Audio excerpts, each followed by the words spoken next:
So any questions on any of that there?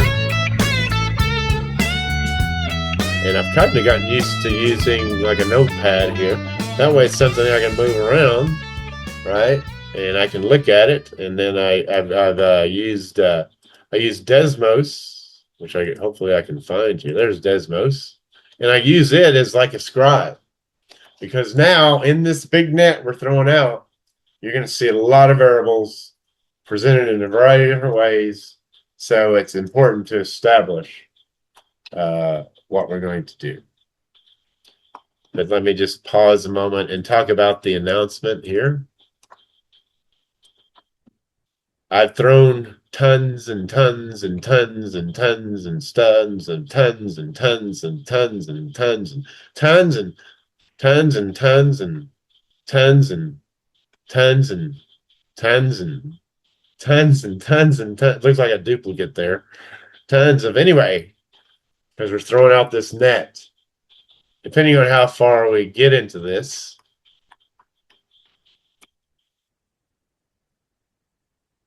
this is a running announcement for the next 3 weeks.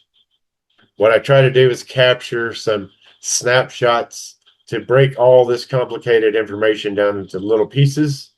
So you can see those little pieces and start to, as we're starting to seine in the information, so you can account for these holes. And eventually by week 8, hopefully we have worked out these holes of understanding. And by the way, I think I made a video. I think I made it for chapter 9. I won't release that chapter 9 video until later on in the week. But anyway, I think both on this chapter 8 videos here that go along with, like, I think later on I just throw out like down here at the very bottom. I tried to do some page number references.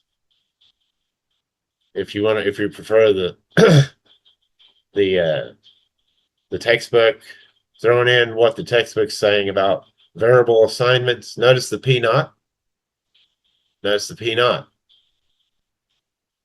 And notice this is about a hypothesis test. That's different than doing a confidence interval. And I'll be sure to highlight that difference here tonight. And here's one thing, you're going to see so many different P's. And the textbook starts out just by calling P the population proportion. But let's go ahead and start assigning it as P naught, right? So this whole thing makes sense. If you do week 1 or week 6, 7 in isolation, you won't be prepared for the week 8 where they throw out, oh, by the way, we got to use the T distribution now. But there's so many P's, so let's go ahead and establish P naught as the population proportion. Also, there's a P value, which we'll talk about, which is completely different. It's completely different. But notice the P dash value. So many P's. Got a lot of P's. Got a lot of P's out there. And then here I just went further. I think I tried to get AI to generate something, and then I don't know. Anyway, I was trying to get some stuff going here. And then here's an output from StatCrunch. We'll talk about that tonight.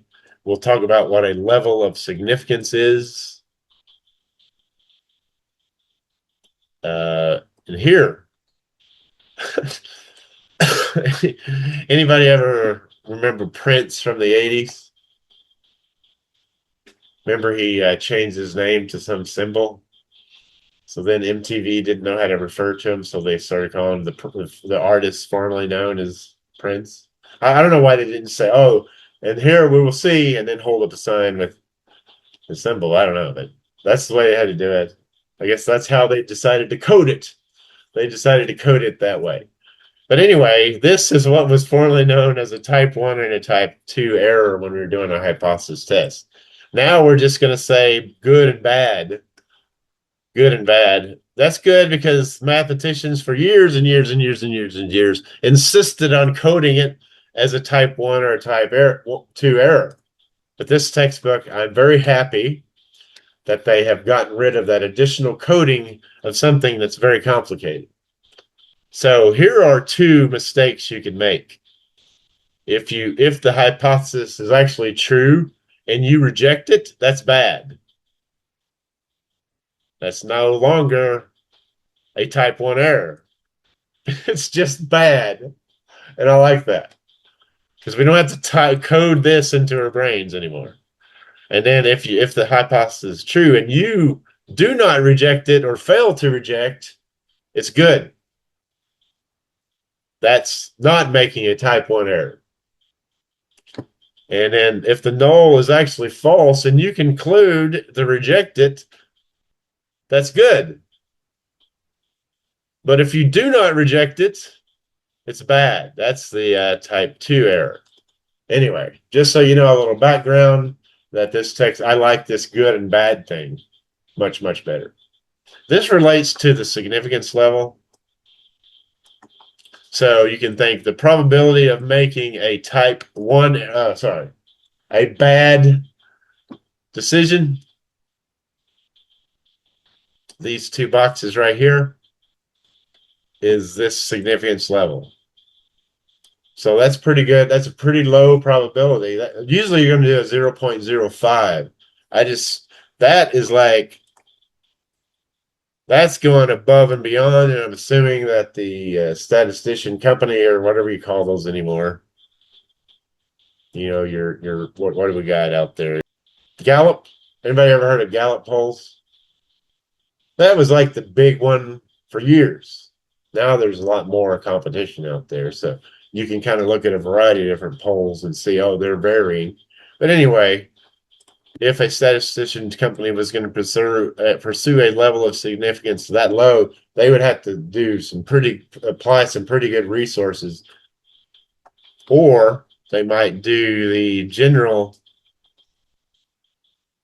idea, which is right here, just expand the level of confidence, make it less confident. Maybe this is something we relate to. This is a concept we'll get to here. But which one would be an easier target to hit? And which one would you be more confident on hitting the bullseye?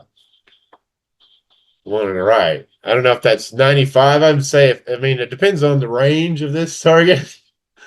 But like if that's a 50 meter, you should be pretty confident of that. Probably closer to 100 on that.